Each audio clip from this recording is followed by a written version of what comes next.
The most common complaint I hear about romance anime, especially harem romances, is how full it is of overused tropes and archetypes. Everyone hates the abundance of tsunderes, yanderes, kuderes, all the deres. But every once in a while, a character fulfills an archetype that is basically unseen.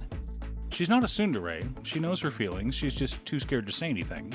She's not a yandere, she's not crazy. Well, not completely crazy. She's not a kudere. In fact, there's nothing meek or mellow about her. No, this girl is chaos incarnate. Or, the proper archetype name, a trickster. The rarest of archetypes. Now, what makes that so rare? Tricksters are highly represented in film and television, right, Danon? If not in media, they're common in mythology. Just about every pantheon has a trickster god of some sort. Maui is a trickster who stole fire from the underworld, fished New Zealand out of the sea, and roped the sun to slow it down. Well, he had to beat it up to get it to agree to slow down, but you get the point. Hermes was another playful trickster. Most tricksters have a bit of evil in them, like the Tengu of Japanese mythology, but the most famous of all tricksters is Loki. Depending on the tale and the version of Loki you're reading about, Loki is either a fun-loving jokester or the villain who brings about Ragnarok, the end to all things. Okay, Danon, you've given some examples, but what exactly is a trickster? I'm so glad you asked, dear viewer. A trickster is someone who plays tricks. Pretty straightforward. But the role of a trickster isn't necessarily limited to small-time villains. Oftentimes, who the tricks are pointed at determines if the trickster is an antagonist or a protagonist. Say, for example, you've got a wrestler whose persona is all about lying, cheating, and stealing. We've been taught all our lives that lying, cheating, and stealing is wrong. They are sins and illegal. But when you lie to help a friend get out of trouble, or steal from the rich to give to the poor, or cheat to ensure evil is punished, now we're getting into trickster territory. Of course, the infamous Eddie Guerrero was both a heel and a face, depending on who he was lying, cheating, or stealing from. If you're wanting an example of a trickster who is almost always a good guy, look no further than Bugs Bunny. Canonically, Bugs is a karmic trickster.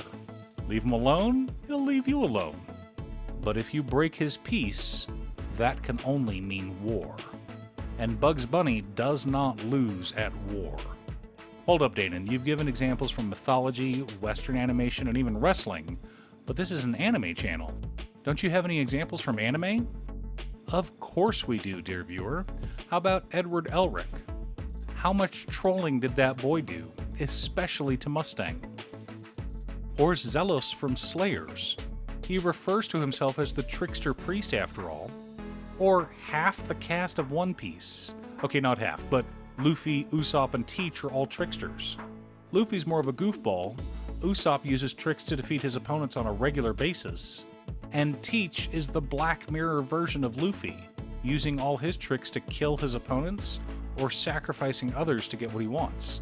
After all, the War of the Best only happened because Blackbeard set it all into motion in order to set himself up as an emperor and steal Whitebeard's devil fruit powers. And who can forget Lupin III, that most infamous of tricksters? His skills allow him to not only steal whatever he wants, but also to evade capture. Now hold up, Danon, there's a problem with the list you've given. Every single one of those characters is male. Sure, several of them cross-dress or even gender swap, but you haven't given any female examples. Where are the women? Elmer Fudd may be satisfied with Bugs in drag, but we're here for girls being tricksters as much as boys. That, dear viewer, is the point. While several tricksters are agender or gender fluid, the archetype of the trickster is almost entirely populated by males, which is a problem, because as I'm sure every married man will attest to, women are far more trickier than men. Ow, ow, honey, stop it! Thank you for proving my point. Well, I have good news for you, dear viewer. We finally have an example of a girl character who is a trickster. Namely, Himari from Can a Boy-Girl Friendship Hold Up? When you first met Himari, it was during the 8th grade cultural festival. He was trying to sell his flower accessories. Himari had done some digging on him and discovered he needed to sell 100 flower accessories. She was curious as to the reason. and since she's so pretty, it's obvious that she's used to getting her way. Yu tells her the reason, and she laughs. It is a primal laugh, full of joy. She then declares that she will help him. She's already helped him sell several before talking to him, but then she helps sell the remaining 86. 2 years later, they are best friends. Of course, Himari gets everything she wants because she's cute, including her special seat, Yu. Whether hanging from his shoulders or sitting on his lap, Himari is never far from Yu. But we need to discuss what makes Himari a trickster. First of all, her reason for helping Yu was because she wanted to. There was no deeper meaning behind it. It was an impulsive choice that winds up changing the course of her life. What attracted Himari to Yu in the first place? His eyes. The way he focused so completely on his task when he's making his flower accessories, to the point that he forgets the world around him. So Himari, after helping him sell his initial 100 accessories, decides to help him open up a shop. She admits that it cost her a lot to do so. She had to ask her brother for a huge favor after all. So to repay the favor, Himari asks Yu for his eyes. Talk about a primal Fae request. She doesn't want his actual eyes, nothing that gory. What drew her to him in the first place was how his eyes sparkled when he was looking at flowers, how the whole world disappeared except for the flowers in front of him. They're so focused and pretty, and Himari wants to be the only one who sees them. Please only show those eyes to me. Let's share the same destiny. Himari decides that the two of them are best friends from this day forward. If that isn't the request of a fairy trickster, I don't know what is. 2 years later, Yu and Himari are still best friends, and they now know everything about each other.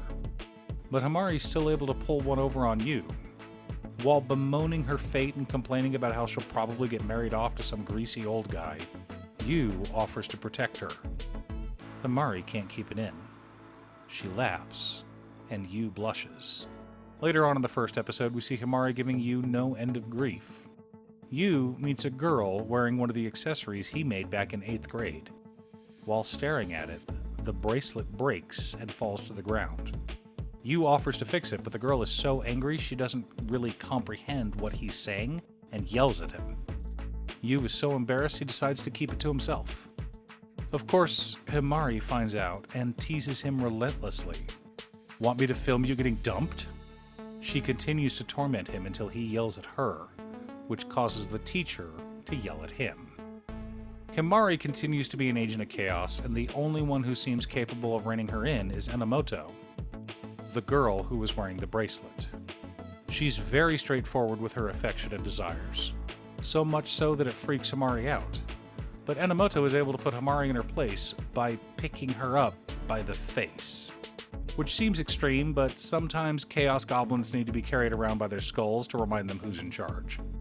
Of course, that doesn't stop Himari from groping Enomoto while being flung around by her face. But even that level of abuse doesn't dissuade her for long. Despite wearing a shame sign and sporting a massive red handprint on her face, Himari shows Enomoto how focused Yu gets when he's working on accessories. She manages to put several bows in his hair without him noticing. But now someone else has seen Yu. Someone else knows how amazing he is. Someone who has a history with him, one that goes back even further than Himari's. So what's she supposed to do? And what chaos will she cook up? Can a boy-girl friendship hold up is currently airing, so you have plenty of time to catch up to it. Now, bad news for you dub watchers. The series is only subtitled at this time. That may change, but who knows? In the meantime, can you think of any other examples of tricksters who are girls?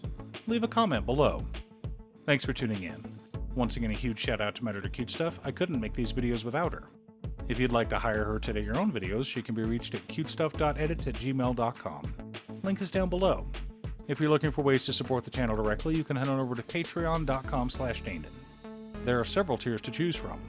You can pick an anime or manga for me to do a video about, or you can join our monthly manga club. I also wanted to give a quick shout out to all of my patrons. Waffles, Jiraiya, Muffins, Marcus, Brett, Roxy, Alix, Borgi, Naswin, Conga, Robert, Pie, Cazares, Patrick, Tiz, Art, Richard, Sint, Boomy, Osira, Justin, Golden Walker, Ernesto, and Midge. You guys are awesome. I post anime or manga videos often, or you can click here to watch additional videos. Again, thanks for watching, and I'll see you all again next time on Musings by Danon.